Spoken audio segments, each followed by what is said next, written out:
Production of Broad and High is funded in part by the Greater Columbus Arts Council, supporting arts, advancing culture, and connecting the community to artists, events, and classes at columbusmakesart.com.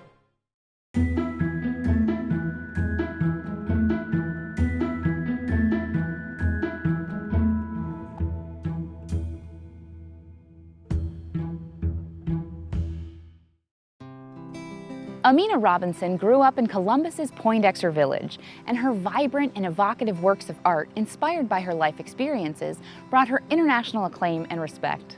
Hi, I'm Kate Quickle, and welcome to this special edition of Broad and High. I'm standing here in the Shepherd neighborhood of Columbus, in front of the longtime home of Amina Robinson. Tonight, we're going to get a behind-the-scenes look at Raggin' On, a Columbus Museum of Art exhibit about Robinson with the women who curated it. Our host for this special feature is Charlene Brown. Enjoy. Hi, Carol, Deidre. It is so great to be here with you, and we're so fortunate to have you to tell us about this exhibition of Amina Robinson's work. This is an incredible display of not just the quantity, but the variety of her work. How did the museum come by all of this? So when Amina passed away in 2015, she left almost her entire estate to the Columbus Museum of Art. And ever since, we have been organizing the house and the materials in it. And from the get-go, really almost 6 years ago now, we knew it would be the makings of a fabulous exhibition. I had been at Amina's home many, many times because I've worked with her for many years. But the words that kept reverberating were, this is awesome, this is sacred, and there's just this wow to the house. And so in putting the exhibition together, we hope to have visitors have some of that same experience. Deidre, did you realize how much art she had before you started going through what was left in her home? Absolutely not. I had not had the pleasure of going into her home before she passed. And when I was invited into the project, I walked into the house and literally my mouth fell open. In every single room of the house, there were stacks of pieces of art, of research, of books. It was really mind-blowing to the point where I knew it was going to be an interesting discovery as we excavated all the treasures in the house. And that really says something about all the kinds of work that she did over the years. I mean, the variety we have just right here. She was a collector. She loved going to garage sales and to antique shops and taking things and making them even better. So that whole idea of really allowing visitors to feel some of that wonder was one of the underpinnings of the exhibition. The other one is that for almost 7 decades, Amina Robinson worked to fill in the blank pages of American history, as she wrote. She did that by telling the story of ordinary and extraordinary African Americans and the events related to them. Well, how about if we go and check out some of her work? Where do we start? I think a good place to start is in the beginning. We're going to go right to this gallery and we'll talk about the early work that she did as a young person.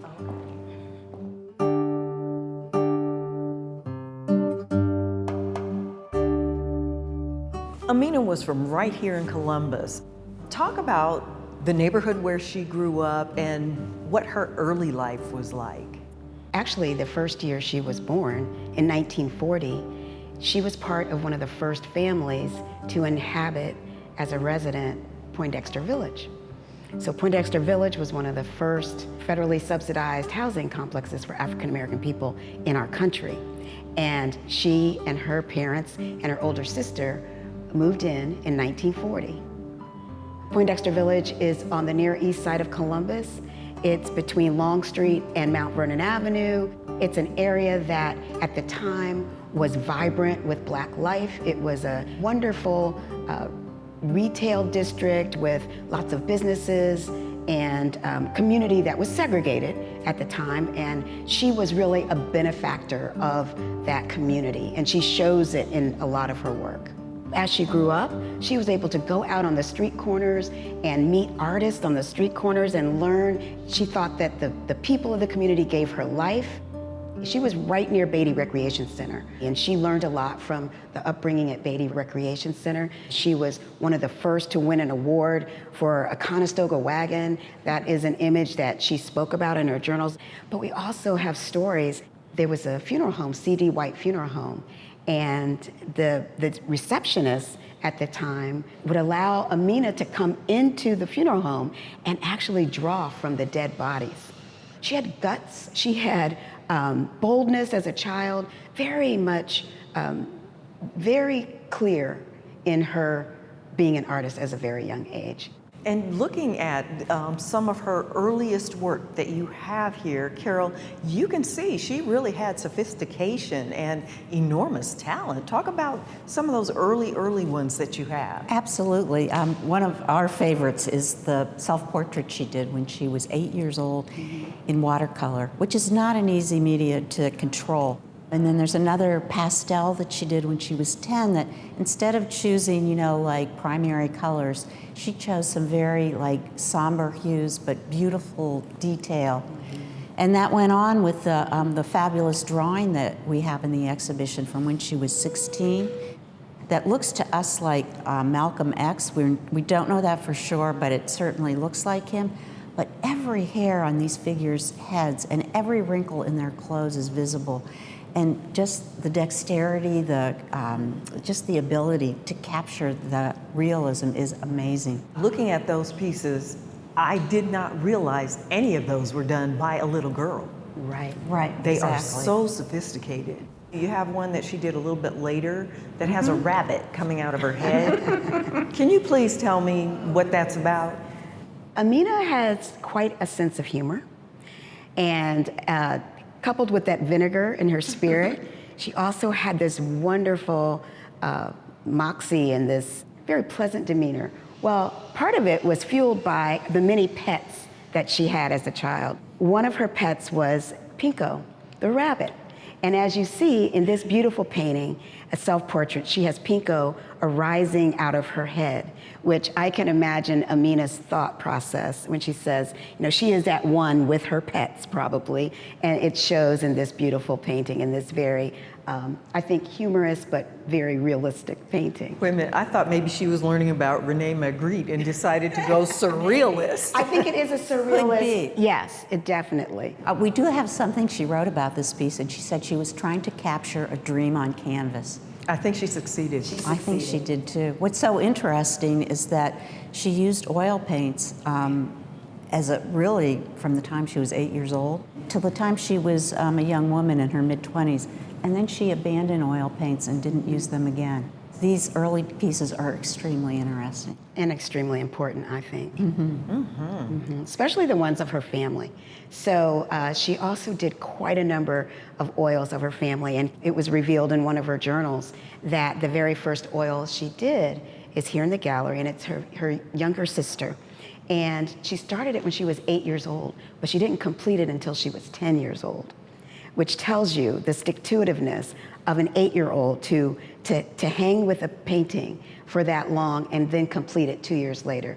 And then we also have her older sisters and her son, Sydney, in oil paintings in the galleries as well. Where did she go to college? She actually went to the Columbus Art School, which is today Columbus College of Art and Design. And she did very traditional work in fashion illustration and figure drawing. She stayed there for 3 years. She thought and she hoped that she would graduate from the art school, but for whatever reason, and she really believed it was had to do with racism, she was not permitted to graduate. Ironically, years later, the college gave her an honorary master's degree. But that incident was very troubling to her and was really, she writes about in her journals, was the first time she experienced any kind of discrimination. That must have been really hurtful. Yes. I think so. And in fact, the oil painting right behind you is called Dreams to Accomplish. And I think it was during this time, and she wrote about this again in the journals, she was really struggling because she knew she wanted to be an artist, but she also, I think, realized the obstacles that she was going to face. Right. And so that's why that piece seems to be very expressive and somewhat troubling.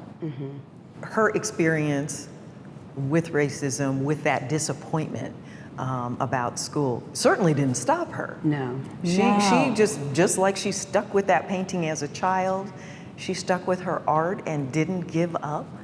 And she came to have really good feelings about the art school later on. So I think for her, She reconciled it. Yes, she put that aside. She was very adamant about preserving the history, the good, the bad, the ugly, but she was also very hopeful. You've mentioned journals a number of times, and you have seemingly a lot of them in this exhibition. Tell me about what you learned through those journals and what those actual physical journals are like.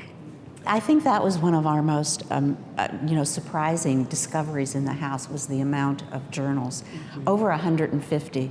Some of them range from daily journals about grocery lists and phone numbers, but especially the ones she did later in life and on her journeys, her travels, are just beautifully done. They often have wonderful illustrations.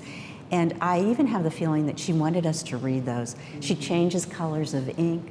She talks a lot about her process and what she was thinking. And this particular one is Uncle Alvin's stories. Uncle Alvin was her mother's older brother, and he was quite a character. He encouraged her in her art, but he also was a storyteller. And he told these family legends about the ancestors and about animals, a lot of fables. And she depicted these throughout her career in all different types of media. She would hand carve her own journals. She loved to carve leather. She would tan it herself, and she would get scraps and then recreate them in books and satchels. But we also have a book bag that she carved in leather for her son, Sidney. What I've come to believe is that Amina considered the entire world a big art supply store. And she would find things that came naturally in the nature or those that are manufactured and other people might have thrown away even.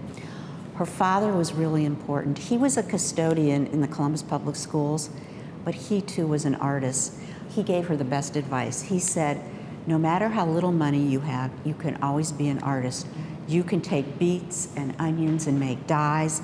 You can take paper that other people throw away, turn it into pulp, dry it, and make it pages that you can do drawings on, and then you can put the pages together and make books.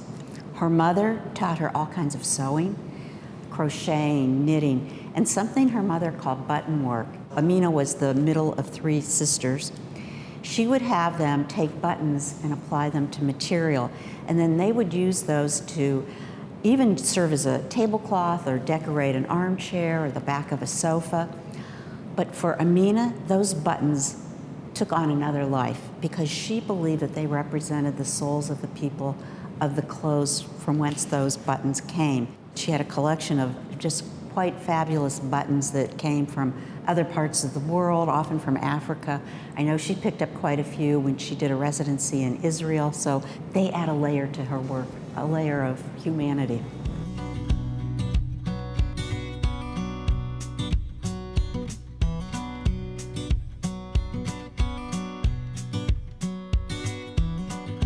Okay, now I have to ask you about Hogmog. What is it? How did she make it? Well, hogmog is something she cooked up on the stove, and it was a mixture of mud and leaves and grass and clay and glue, and she would use it in three-dimensional objects. She would use this as a modeling kind of clay-like substance, but I think it brings great expression to her work, and she often used it for faces, for people. And what other materials did she bring into her art? She loved working on parchment. So she would order parchment from a company in New York, and she would do little pieces on it, and she would also do big drawings. And she would also do something she called manuscript pages. So a lot of the research she did, she would kind of make it her own, personalize it, and write it on these pieces of parchment. I think it tied her to more ancient traditions of ancient books and ancient writing, and I think she felt that connection in that work. Amina's work is so much about people, the people that she knew in her community, but also far beyond that.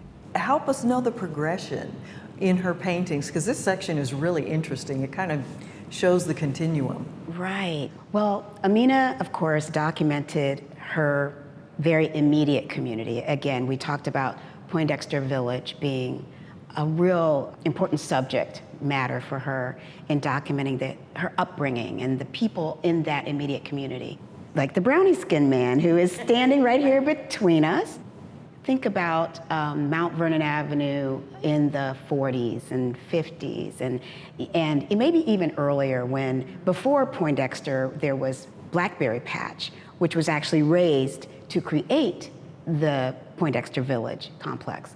And the Blackberry Patch also had these early entrepreneurs, which are street vendors. In most communities around the country, you had an ice man, or you had an umbrella man, or you had a chicken foot woman or man, or you had a brownie skin man. And we always get the question on tours, so what's a brownie skin?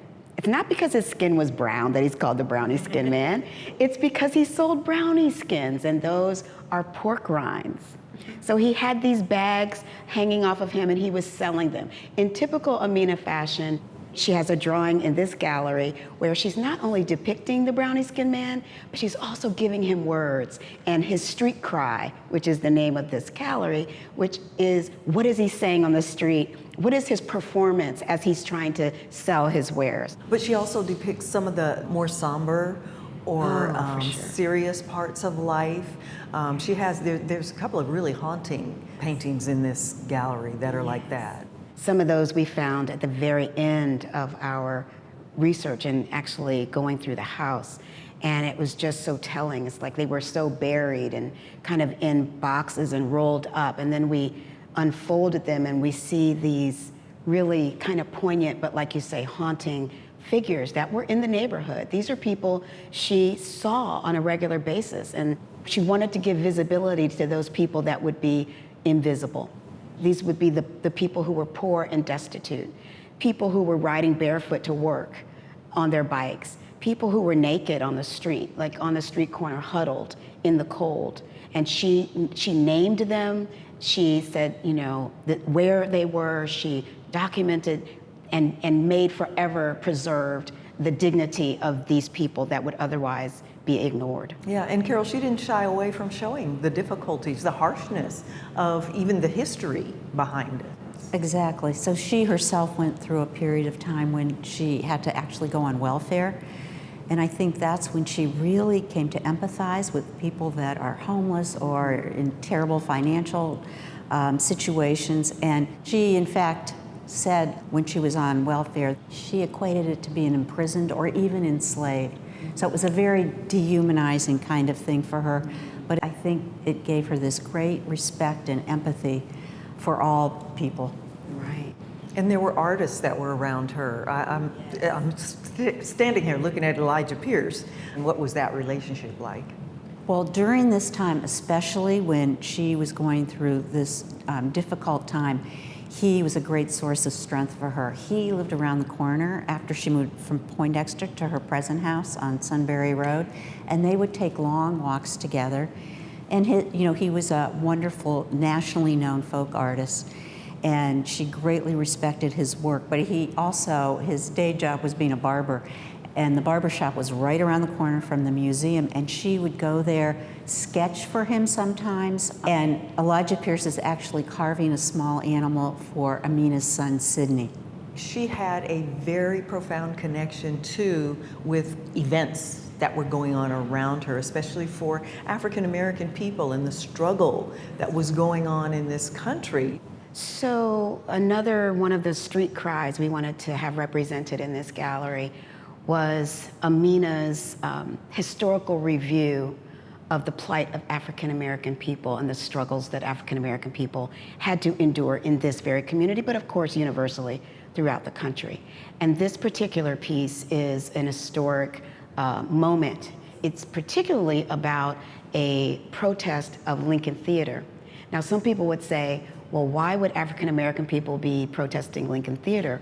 Well, Amina did the research, and she documents in this very piece that this was a protest not necessarily about Lincoln Theater, because Lincoln Theater was actually integrated at the time. But the company that owned Lincoln Theater had other theaters around the city that were not integrated. So it was a segregated experience for African American people. So this particular Vanguard League, which is an historic sort of urban league organization from 1941, they were protesting Lincoln Theater. And so that gives you an insight into the mind of this historian. The thing that impresses me is that she not only documents history, she brings you to such a range of emotions as you go through different periods from not only her life, but from African American history. Take us through some of what we're seeing, because this piece right here, this is very emotional in itself about the Middle Passage. Amina coined a term, ragging on, that she applied to really some of her most complex and important work. One of them is back here, and it's called Dad's Journey. And in that piece, which she believed it could take years to actually complete, if ever completing, it was this idea of ragging on and on. And the idea is that she could add to it with layers, maybe more found objects, she has pockets where she puts books, but also what our visitors bring to it as well, that it's this ongoing story that rags on and on. This particular piece, really, it's probably one of her most important works. It's called Dad's Journey, but it could be about many, many people's journey. It begins in Africa before slavery. It encompasses the horrors of being kidnapped in Africa, of people made to endure the Middle Passage, their enslavement in the Americas, emancipation, and then the Great Migration north or to other parts of the country.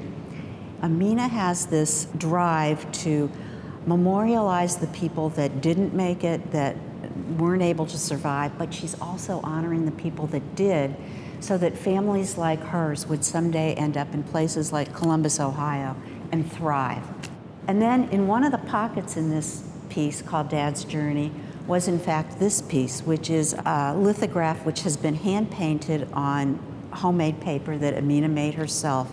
It's called Nightmare of Horrors. Amina was a real student of Africa and African American history, and she knew that during the Middle Passage, many people chose to jump overboard because the conditions were so horrific during this voyage from Africa to the Americas. So Amina wanted to really memorialize those folks, but also honor those who made it, somehow were able to survive. So one of the series she did later in her life was called Presidential Suite, and I think one that is really very moving is called Wings of Our Ancestors.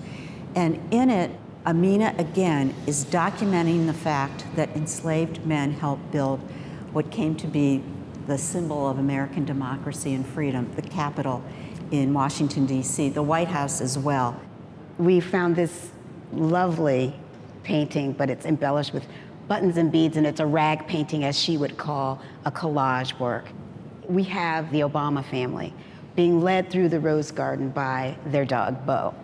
And it's just so beautiful because, I mean, you see the lightness, you see the layering of color, you see the movement again in the girls' dresses.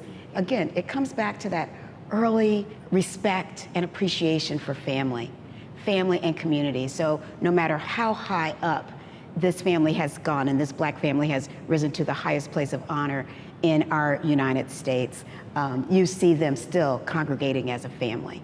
It reminds me, when we started, we saw the chair. Yes. And you know, the name of the chair is Gift of Love.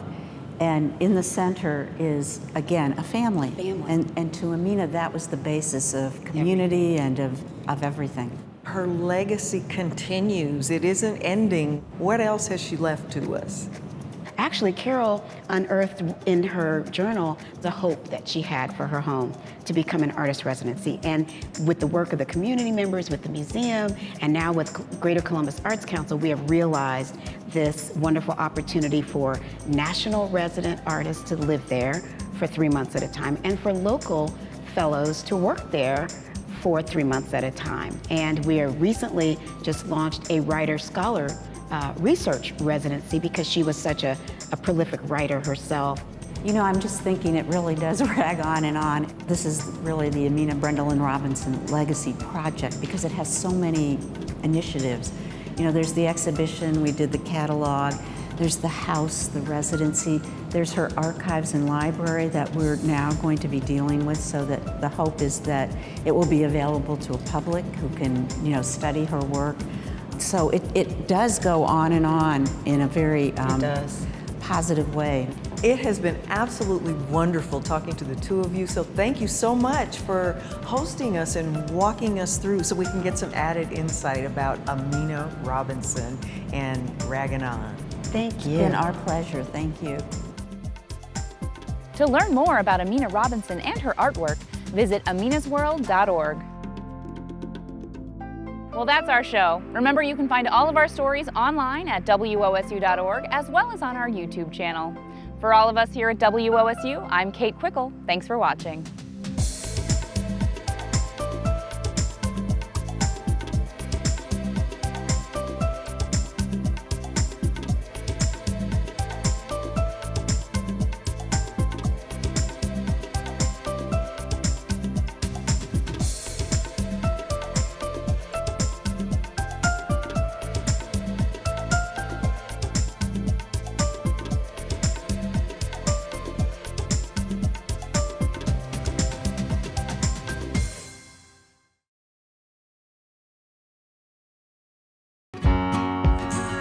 So don't race against the tide. Maybe I could try to get the waters just in time.